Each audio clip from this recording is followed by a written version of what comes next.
विष्णुसहस्रनामस्तोत्रम् ओ हरिः ॐ शान्ताकारं भुजगशयनं पद्मनाभं सुरेशं विश्वाधारं गगनसदृशं मेघवर्णं शुभाङ्गं लक्ष्मीकान्तं कमलनयनै योगिभिर्ध्यानगम्यं वन्दे विष्णुं भवभयहरं सर्वलोकैकनाथं हरिः ॐ विश्वं विष्णुर्वषट्कारो भूतभव्यभवत्प्रभुः भूतकृत् भूतभृद्भावो भूतात्मा भूतभावनः पूतात्मा परमात्मा च मुक्तानां परमागतिः अव्ययः पुरुषः साक्षी क्षेत्रज्ञोऽक्षर एव च योगो योगविदान्नेता प्रधानपुरुषेश्वरः नारसिंहपुः श्रीमान् केशवः पुरुषोत्तमः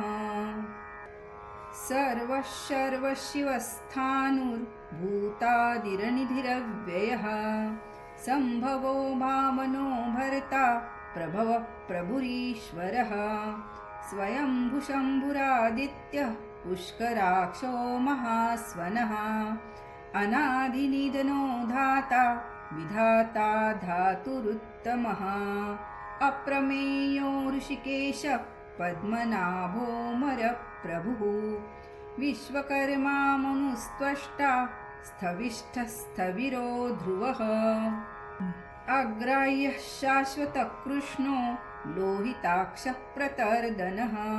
प्रभुतस्त्रिकुब्धाम पवित्रं मङ्गलं परम् ईशानः प्राणदः प्राणो ज्येष्ठः श्रेष्ठः प्रजापतिः हिरण्यगर्भो भूगर्भो माधवो मधुसूदनः ईश्वरो विक्रमी धन्वी मेधावी विक्रमः क्रमः अनुत्तमो दुराधर्ष कृतज्ञकृतिरात्मवान् सुरेशः शरणं शर्म विश्वरेताः प्रजाभवः अहः संवत्सरो व्यालः प्रत्ययः सर्वदर्शनः अजः सर्वेश्वर सिद्ध सिद्धि सर्वादिरुच्युतः वृषाकपिरमेयात्मा सर्वयोगविनिःसृतः वसुर्वसुमना सत्य सम्मात्मा समितः समः अमोघपुण्डरीकाक्षो वृषकर्मा वृषाकृतिः रुद्रो बहुशिरा बभ्रुर्विश्वयोनिः शुचिश्रवः अमृतः शाश्वतस्थाणुर्वरारोहो महातपः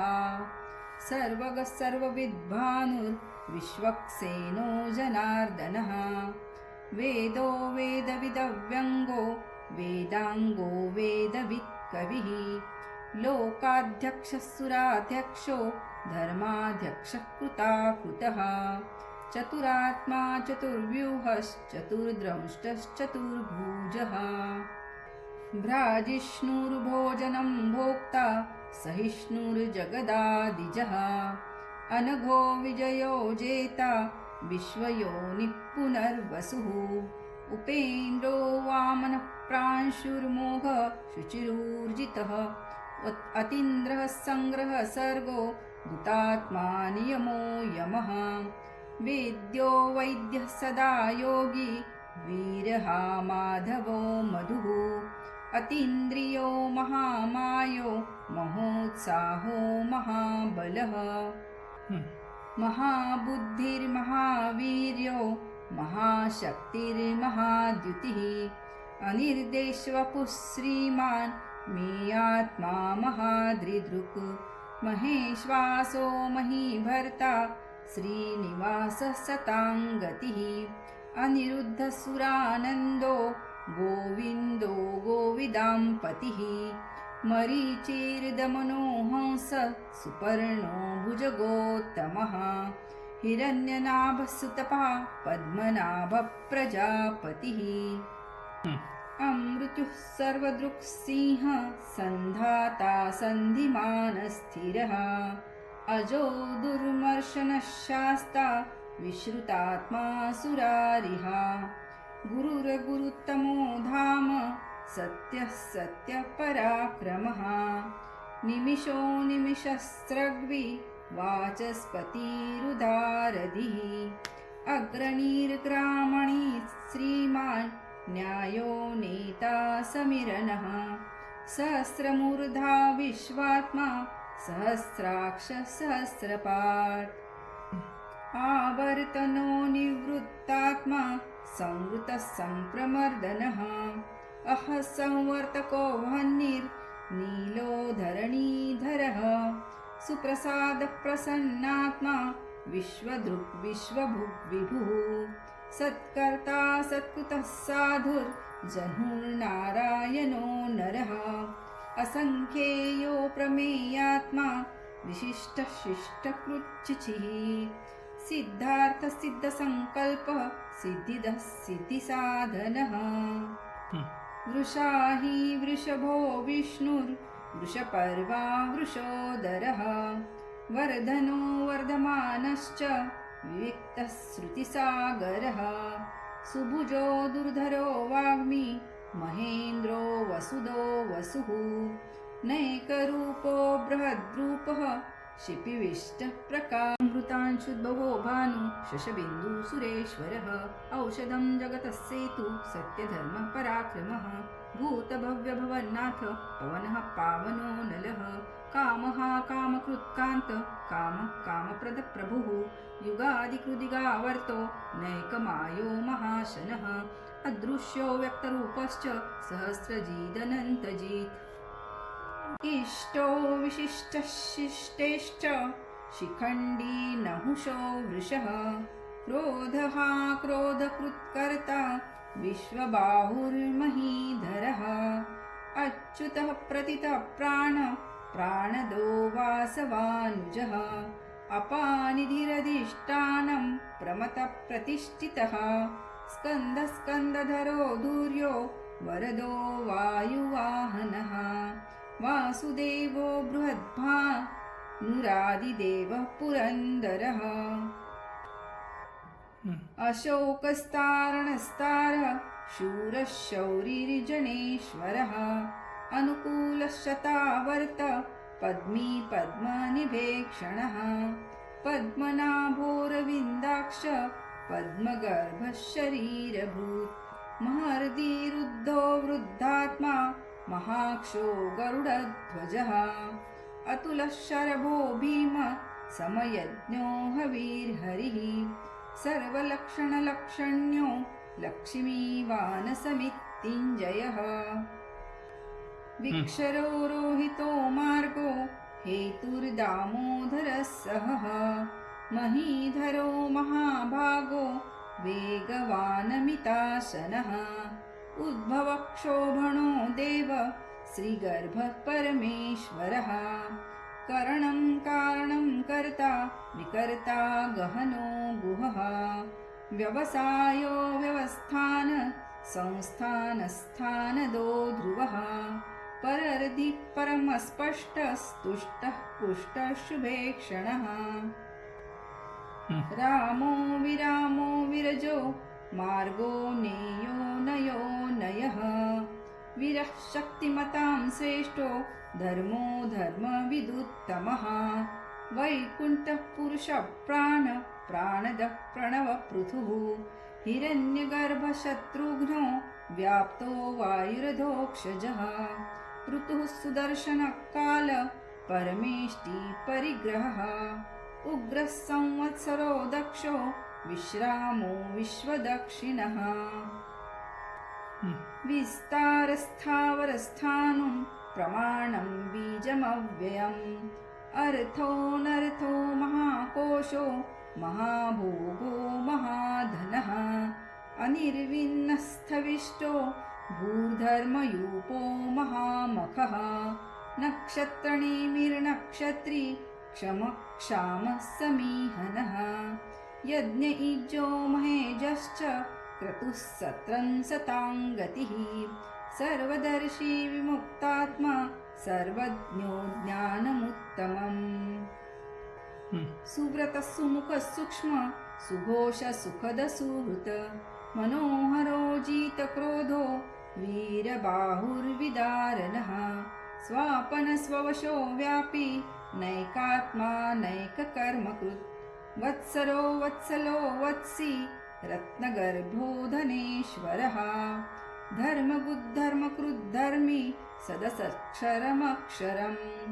अविज्ञाता सहस्रांशुर्विधाता कृतलक्षणः गभस्तिनेमिः सत्त्वस्थ सिंहो भूतमहेश्वरः आदिदेवो महादेवो देवेशो देवभृद्गुरुः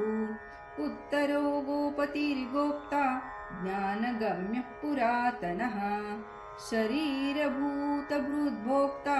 कपीन्द्रो भूरि दक्षिणः सोमपो मृतपः सोम पुरुजित् पुरुषत्तमः विनयो जयः सत्यसन्धो दाशार्ह सात्वतां पतिः जीवो विनयिता साक्षी मुकुन्दो मीतविक्रमः अम्भोनिधिरणन्तात्मा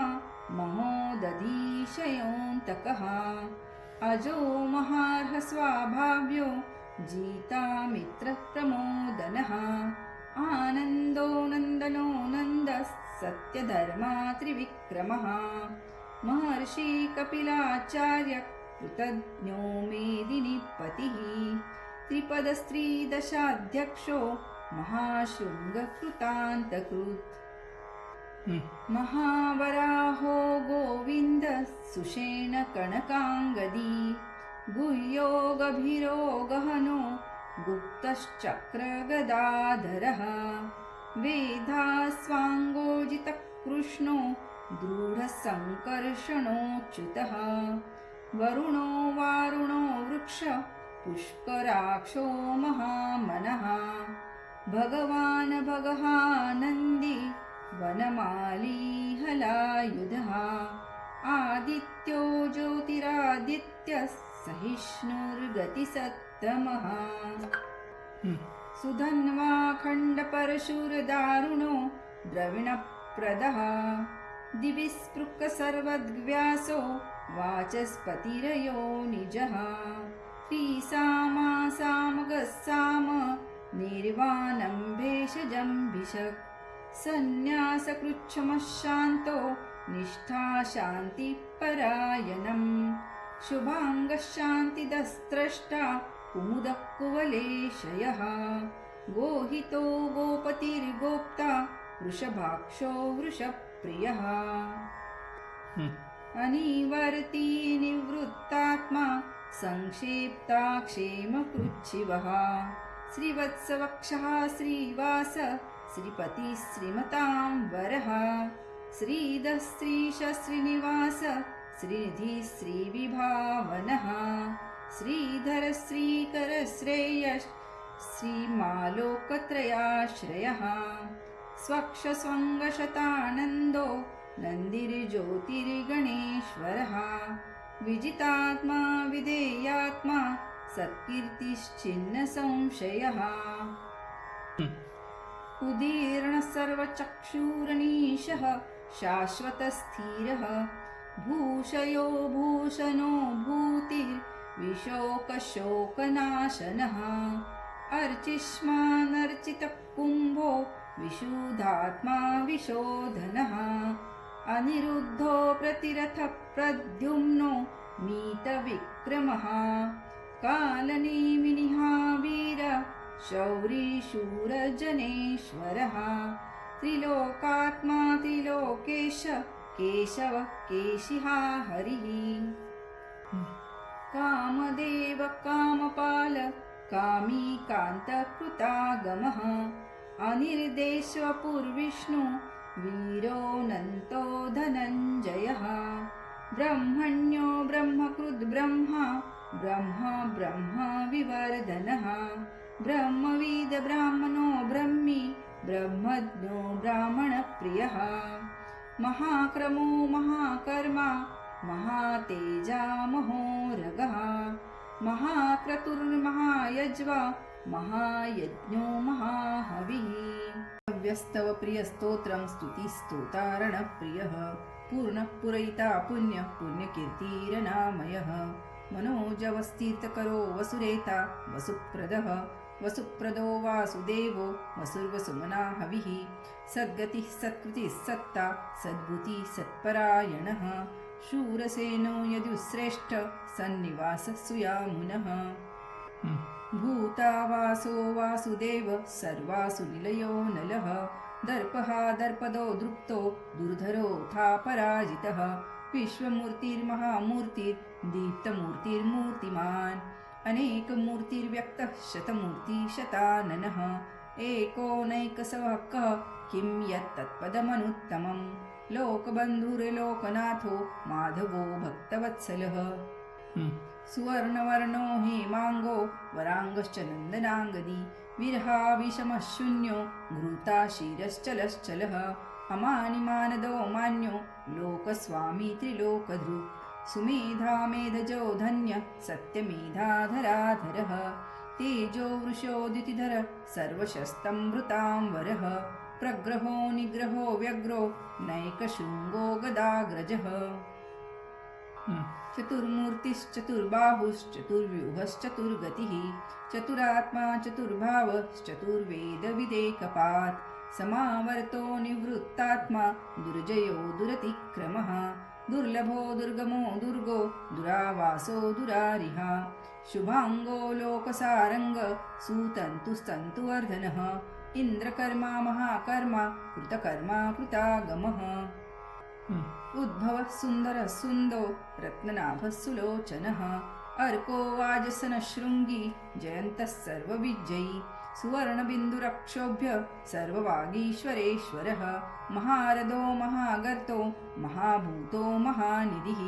कुमुदः कुन्दरः कुन्द पर्जन्यः पावनो नीलः